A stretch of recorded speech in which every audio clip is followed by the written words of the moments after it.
नमस्कार साथियों। कलाम अकेडमी द्वारा टास्क आधारित टेस्ट सीरीज सेकंड ग्रेड के लिए रविवार को पेपर हुआ था। ये माइनर टेस्ट सेकंड था, तो आज उसका सॉल्यूशन करवा रहे हैं। हम सीधे उत्तर बताएंगे। बच्चों के बार बार कमेंट आ रहे थे। वैसे तो कलाम ने अपने ऑफिशियल चैनल पे डाल दी थी आंसर की, मगर बच्चों को मिली नहीं है, तो उनके कमेंट आ रहे थे कि हमें एक बार आंसर बता दीजिए। तो हम आपको आंसर बताने की कोशिश करेंगे। ये हमारा चैनल किसी प्रकार से कलाम का ऑफिशियल चैनल नहीं है। ऑफिशियल जानकारी के लिए कलाम के टेलीग्राम चैनल से जुड़ें। तो अभी हम प्रश्न नंबर 1 था कांड कथन वाला, ठीक है। तो इसमें ओशिया के मंदिर के बारे में, उसकी स्थापत्य शैली के बारे में पूछा गया था। तो इसका उत्तर है 3 नंबर ऑप्शन, ठीक है। ए और आर दोनों सही है, और आर ए की सही व्याख्या है, ठीक है। अपन बढ़ रहे हैं आगे। प्रश्न नंबर 2, इसमें पूछा गया उदयपुर के निकट एकलिंग जी का मंदिर किस शासक ने बनवाया था। तो इसका उत्तर है बप्पा रावल।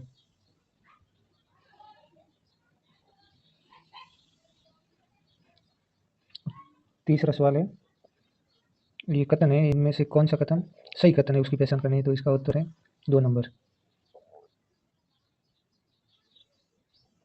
अब सवाल नंबर 4 पे आते हैं। 4 नंबर में केशवराय पाटन स्थित केशव मंदिर में किस देवता की मूर्ति है पूछा गया। तो इसमें विष्णु भगवान। और 5 नंबर है, इसमें कौन सा सम्मिलित नहीं है। तो ये 2 नंबर ऑप्शन सम्मिलित नहीं है, इसकी जगह होगा चित्तौड़गढ़ की जगह होगा जयपुर, ठीक है। और 6 नंबर है, कालिका माता मंदिर प्रारंभ किसका मंदिर था। तो ये इसका उत्तर है सूर्य मंदिर।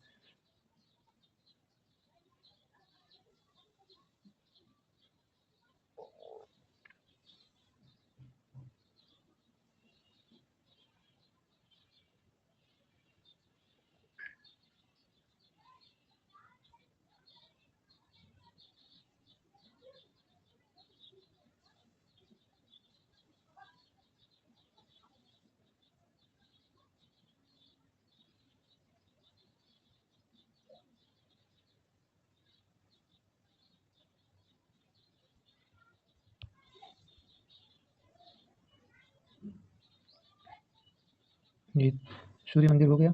और जगदीश मंदिर के बारे में पूछा गया है सवाल।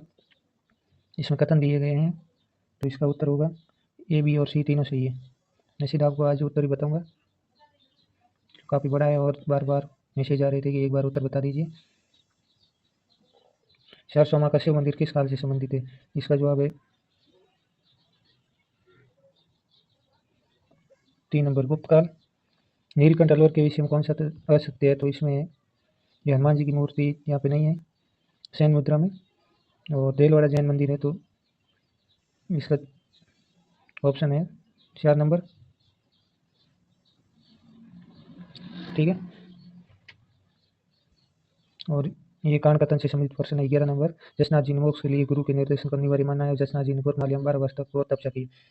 11 नंबर सवाल है, इसका जवाब होगा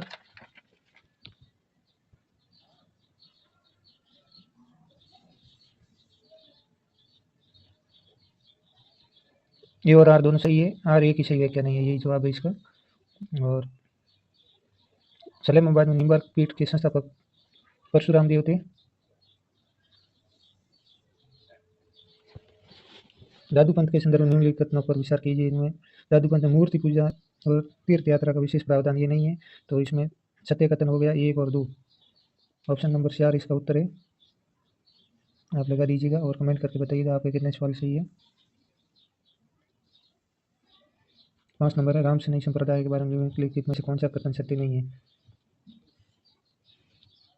इसमें मूर्ति पूजा विश्वास नहीं करते हैं। कथन नंबर 3 है जो इसका सही जवाब है। अगले पेज पे चलते हैं। निम्नलिखित में से किस ग्रंथ में संत सरदास जी के सगुण भक्ति संबंधित विवरण मिलते हैं। तो इसका उत्तर है नासकेत लीला। 16 नंबर सवाल है, शुभ विवाद के बारे में पूछा गया है।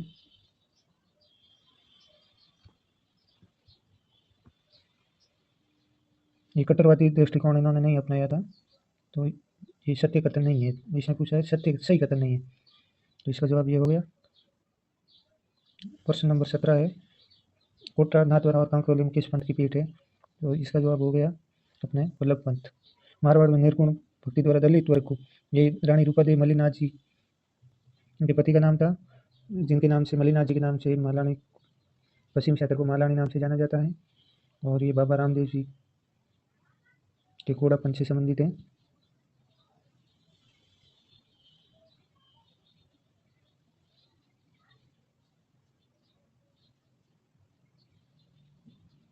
वैसे कुंडापत पंथ है जो मतलब मल्लिनाथ जी ने चलाया था, रामदेव जी का कांवड़िया वो पंथ था, मगर ये तो दोनों एक दूसरे से रिलेटेड नहीं, किसी सही सम्मिलित नहीं है। तो इसका उत्तर हो गया निरंजन संप्रदाय है, हरिदास जी द्वारा, ये शुरू में नहीं है।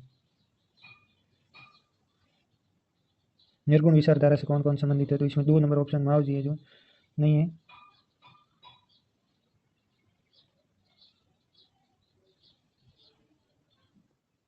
तो इसका उत्तर हो गया आपके 2 को काटने के बाद में 1, 3 और 4।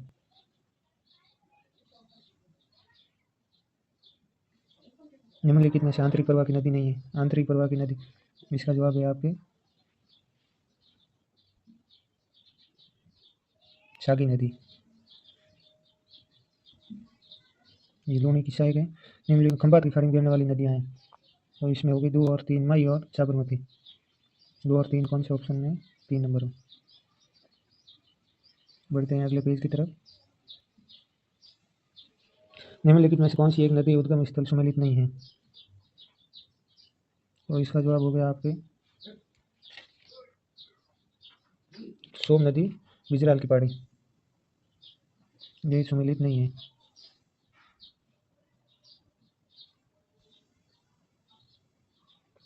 अगला सवाल है, इसको सम्मिलित करना है। नदियां और उसकी सहायक नदी दी गई है, तो इसका जवाब है, मैं आपको सम्मिलित करके ही बता देता हूँ। चंबल का हो गई और मानसी। एक टच पहले साबरमती की कर लेते हैं। साबरमती की हो गई है यहाँ पे मानसी, और दूसरी हो गई है चंबल की शाखा। चंबल की हो गई है शाखा, और तीसरी आपकी हो गई है माई की ओराई और बेड़स की मोरई। ओके, तो इसका जवाब हो गया 2।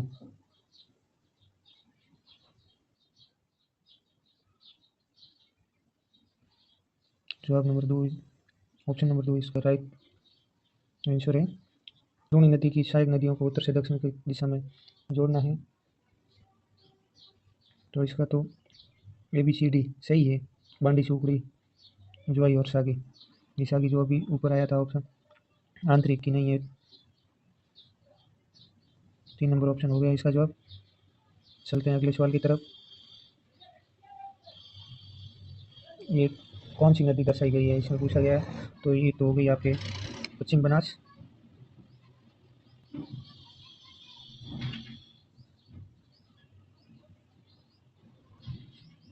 ये जलग्रहण 76% के अनुसार सर्वाधिक भाग कौन सी नदी का है, तो इसका जवाब हो गया बनास। बनास चंबल की सहायक नदी है। और अगला सवाल है जो आपस में सम्मिलित करना है स्थान के हिसाब से, तो इसका ऑप्शन नंबर 2 है जो जवाब है। 1, 2, 3, 4 इसके सभी सम्मिलित हैं।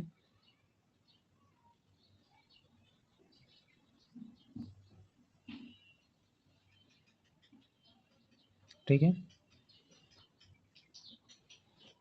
अब सवाल नंबर 29, ये झीलों को उत्तर से दक्षिण की तरफ जमाना है,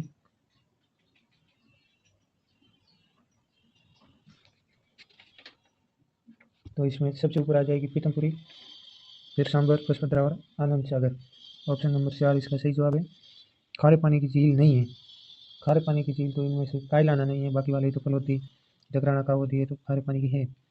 ठीक है, वन विभाग राजस्थान के प्रशासनिक प्रतिवेदन 2024-25 के अनुसार राजस्थान आरक्षित वन क्षेत्र पूछा गया है 100% में से, तो राजस्थान में आरक्षित वन क्षेत्र है जो 36.95 है।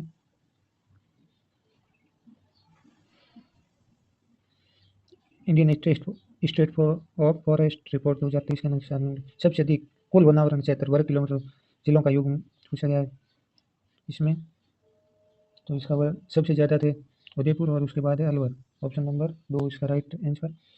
और ISFR 2023 के अनुसार राजस्थान में वनावरण वर्ग किलोमीटर में सर्वाधिक वृद्धि करने वाले जिलों में है, एक तो आपके हो गया बाड़मेर और सीकर। हाँ, ये 2 नंबर ऑप्शन आपका जवाब है। राजस्थान में शुष्क सागवान के वृक्षारोपण हेतु निम्नलिखित हेतु सर्वाधिक उपयुक्त जिले हैं। तो 34 नंबर इसका जवाब हो गया आपके शुष्क क्षेत्र में, तो ये पाली, अजमेर, भीलवाड़ा, टोंक ये आएगा।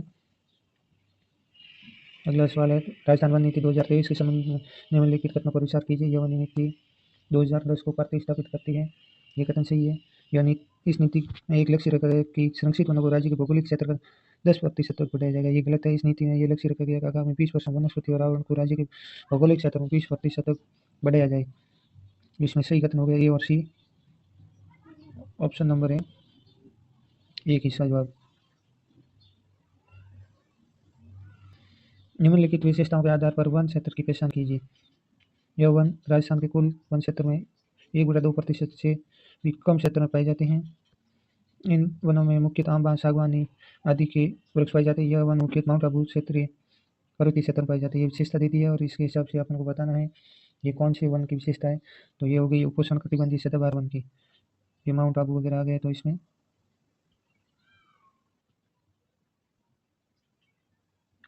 राजस्थान वानिकी एवं जैव विविधता विकास परियोजना की मुख्य गतिविधियाँ, तो इसमें वृक्षारोपण, गरीबी उन्मुक्त एवं आजीविका सुधार, कृषि, वानिकी और जल संरक्षण, ये चारों ऑप्शन है। तो ऑप्शन उत्तर हो गया आपके चारों इसमें शामिल है, तो 4 नंबर ऑप्शन हो गया। ये घर घर औषधि योजना से संबंधित निम्नलिखित में से सत्य कथन नहीं है। ये आपकी योजना से संबंधित सवाल है। इसमें यह योजना 2020-21 में सही है। इस योजना में अश्वगंधा, गिलोय, तुलसी व काल में ये भी सही है। पादप वितरित, इस योजना प्रति पादप 4 रुपये शुल्क लिया जा रहा था, ये गलत है। इसका आंसर हो गया 3। बढ़ते हैं अगले सवाल की तरफ। वन विकास, संरक्षण एवं वन सुरक्षा में उत्कृष्ट कार्य करने वाले व्यक्ति श्रेणी में अमृता देवी विश्नोई पुरस्कार 2023 निम्नलिखित में से किसे प्रदान किया गया। तो इसका उत्तर है ओमकार सिंह नहीं, इसका उत्तर है आपके अजीत सिंह व मुरारीदान बारट। अजीत सिंह व मुरारीदान बारट, ऑप्शन नंबर 2।